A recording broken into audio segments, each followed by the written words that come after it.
Autonomic nervous system is the coordinating system, ये coordinate करता है बॉडी के हर ऑर्गन्स को, हर रीजन को, जो हर जो है वो सिस्टम को जो सेपरेटली वर्किंग करते हैं। वो कहता है it is the concern with the regulation of the visceral functions.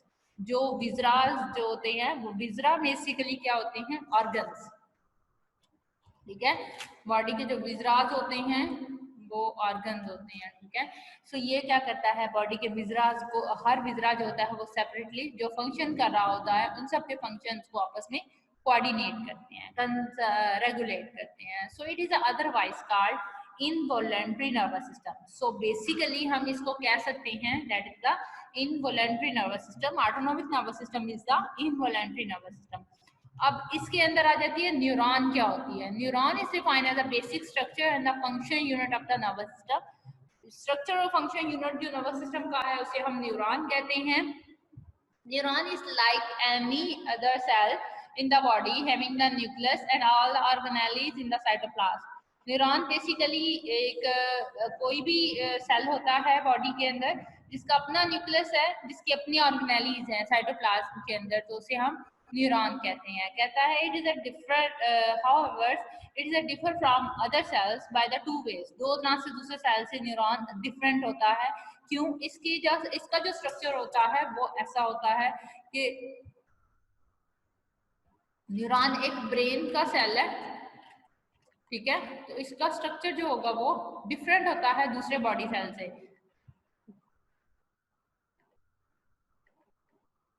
ये देखें, ये एक स्ट्रक्चर आता है, न्यूरॉन है, नजर आ रहा है आप लोगों को। इस न्यूरॉन के अंदर ये दरमियान वाला जो है, इसे बिल्कुल सारी चीजें नॉमिनेटेड हैं, इसके ऊपर मेंशन है एंड लिस्ट करके उसने फिर इसको अपलोड किया हुआ है। देखिए अब साइड पर ये जो है इन्हें हम डेंड्राइट्स कहते हैं। ये जो दरमियान में स्ट्रक्चर है इसे न्यूक्लियस कहते हैं। ये जो लंबी सी एक वायर टाइप स्ट्रक्चर इसमें से रिमूव हो रहा है, इसकी आर्म है, इसकी बाजू है जो साइड पे निकली हुई है, उसे हम एक्सोन कहते हैं। उसके ऊपर ये जो yellow type of the covering है उसे हम माइलिन शीथ कहते हैं, ठीक है। और उसके अंदर छोटा सा सेल है, उन्हें हम श्वान सेल्स कहते हैं। ये जो एंड है these are the axon terminal.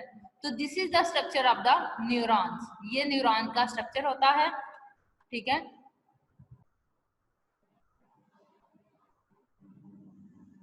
अच्छा, ये न्यूरॉन का स्ट्रक्चर होता है जो कि इसके सारे ऑर्गन है, सारे रीजन है, डेंड्राइट्स है, न्यूक्लियस है, एक्सोन है, शीथ है।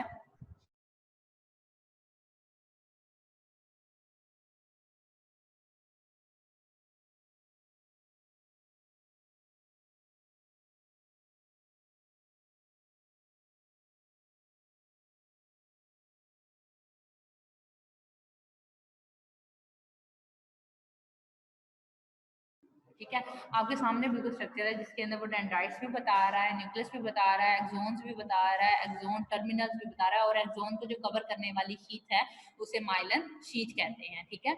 सो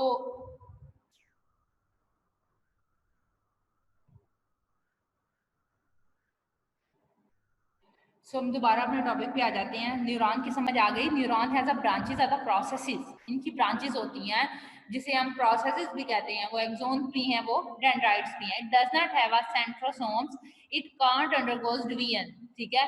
इनके अंदर सेंट्रोसोम्स नहीं होते, ऑर्गेनेलीज होती हैं जो डिवाइड करती हैं एक सेल को दो हिस्सों में। तो इनके अंदर वो ऑर्गेनेलीज नहीं होती जो उनके सेल को दो हिस्सों में डिवाइड करेंगी, तो इसके अंदर सेंट्रोसोम नहीं होते, सो ये डिवाइड नहीं होता। It can't undergoes division.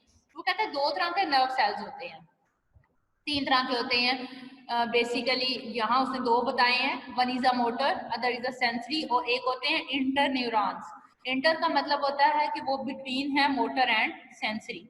Diagrammatically मैं आपको दिखाती हूँ।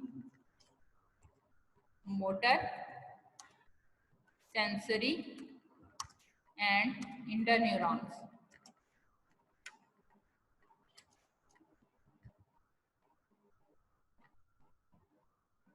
अब अगर आप यहाँ से देखें तो ये है टाइप्स ऑफ न्यूरॉन्स, जिसमें वो दिखाता है कि मोटर भी है, सेंसरी भी है और इंटर भी है। अभी डायग्राम बफरिंग में है, थोड़ा सा टाइम वेट करें, वो पूरी क्लियर हो जाएगी।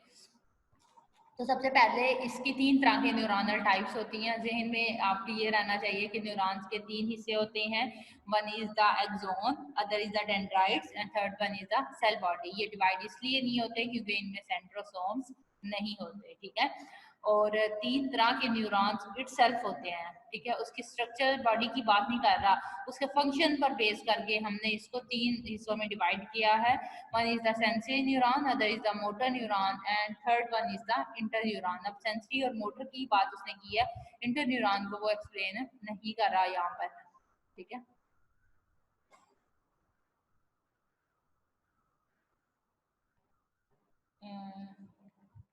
स्ट्रक्चर आपके सामने है, ठीक है। इसमें देखिए जहाँ 1 लिखा हुआ है वहां पर एक सेल बॉडी है, वही बिल्कुल ये दरमियान में मेंशन है, बिल्कुल उसके साथ ऊपर ये सेल बॉडी है। यहाँ से ये डेंड्राइट्स हैं, ठीक है, और आगे उसके एक्सोन है। तो सेल बॉडी की एक तरफ डेंड्राइट्स हैं, एक तरफ एक्सोन्स हैं, ठीक है।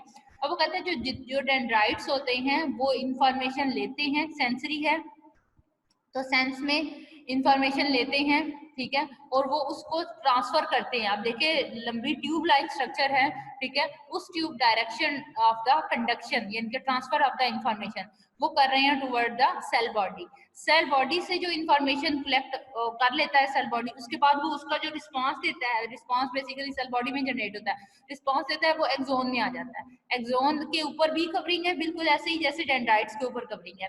एक्सोन उसी मैसेज को आगे ट्रांसफर कर रहा है, ठीक है, और उसके जो एंड है उन्हें हम एक्सोन टर्मिनल्स कहते हैं। अब देखिए वो एक्सोन टर्मिनल एक और सेल बॉडी के अंदर जा रहे हैं, ठीक है। फिर डेंड्राइट्स है, ठीक है, साइडों पर, और ये है इंटरन्यूरॉन्स जो दरमियान में है, इसे हम क्या कहते हैं, इंटरन्यूरॉन। या 3 सेल आपस में जुड़े हुए हैं, एक सेंसरी है, एक इंटर है और एक मोटर है, ठीक है। तो ये है इंटरन्यूरॉन। इंटरन्यूरॉन जो है वो उस मैसेज उसकी सेल बॉडी के साथ डायरेक्टली एक्सोन ऑफ द जो मोटर सेंसरी न्यूरॉन है वो जुड़ा हुआ है। अब वो इंटरन्यूरॉन है जो भी उसके ऊपर उसके मैसेज के ऊपर प्रोसेसिंग करनी है वो करने के बाद वो अपना आंसर अपने मैसेज को आगे ट्रांसफर कर देगा टूवर्ड द एक्सोन से ही आगे ट्रांसपोर्ट करेगा। एक्सोन उसको लेकर जाएगा मोटर न्यूरॉन की तरफ। मोटर न्यूरॉन की जो सेल बॉडी है तो एक न्यूरॉन का एक्सोन दूसरे न्यूरॉन की सेल बॉडी के साथ जाके अटैच होता है, ठीक है।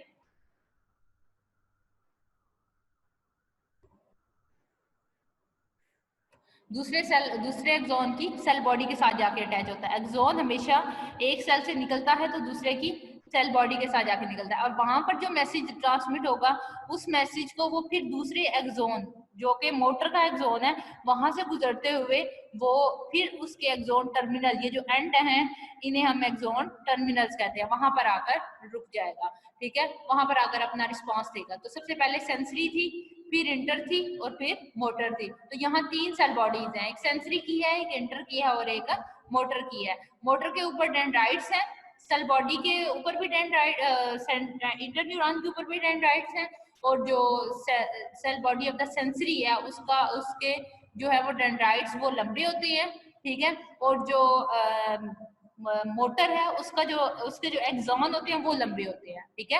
अब बिल्कुल आपके सामने डायग्राम है, आप बिल्कुल इसको गौर से देखें तो सेंसरी के जो डेंड्राइट्स हैं वो लंबे हैं, इधर से जो मोटर है उसके एक्सोन लेंथी हैं, डेंड्राइट्स छोटे हैं। सेल बॉडी के दोनों ही चीजें स्मॉल है, ठीक है। तो हम कहते हैं कि जो सेंसरी होता है उसके डेंड्राइट्स लंबे होते हैं और एक्सॉन जो होते हैं वो छोटे होते हैं, लेकिन जो मोटर होती है उसके डेंड्राइट्स छोटे होते हैं और एक्सॉन जो होते हैं वो लंबे होते हैं। आप लोगों को इस डायग्राम की समझ आई है? मतलब समझ लें कि कोई भी बाहर से स्टिमुलाई है, जैसा कि हीट है, ठीक है। अब जो सेंसरी होते हैं 3 तरह के न्यूरॉन्स होते हैं, एक होता है सेंसरी, दूसरा होता है इंटर, तीसरा होता है मोटर, ठीक है। सेंसरी न्यूरॉन्स, इंटर न्यूरॉन्स और मोटर न्यूरॉन, ये तीनों आपस में जुड़े हुए होते हैं, लिंक होते हैं, ठीक है। कोई भी मैसेज आएगा, स्टिमुलाई आएगी, हीट हो गई एंड सो ऑन, कोई मल्टीपल स्टिमुलाई, टच होगी, हीट होगी, प्रेशर होगी, पेन होगी, बहुत सारी स्टिमुलाईज होती है। अब वो क्या करती है, इसके जो सेंसरी के डेंड्राइट्स होते हैं, समझ लो कि हमारी उंगलियों के एंड है, फिंगर्स के एंड है, वहां पर डेंड्राइट्स होते हैं। बॉडी सारी स्किन जो होती है ना वो सेंसरी के डेंड्राइट्स उसके ऊपर होते हैं, क्योंकि हमारी सारी स्किन के अंदर सेंसेशन है ना, सेंसेशन अच्छा, डेंड्राइट्स जो होते हैं हमारी पूरी स्किन के ऊपर होते हैं, ठीक है। सो डेंड्राइट्स जो होते हैं वो स्टिमुलाई को कैप्चर कर लेते हैं, अटैच कर लेते हैं। जब स्टिमुलाई डेंड्राइट्स की सरफेस के साथ जाकर कैप्चर होती हैं, अब यहाँ पर बिल्कुल इसके एंड जहाँ डेंड्राइट्स लिखा हुआ है 1 लिखा हुआ है, 1 लिखा हुआ है, सेंसरी न्यूरॉन्स की मैं बात कर रही हूँ, वहां पर देखिए तो डेंड्राइट्स लिखे हुए हैं। डेंड्राइट्स इस स्टिमुलाई को एक्सेप्ट कर लेते हैं।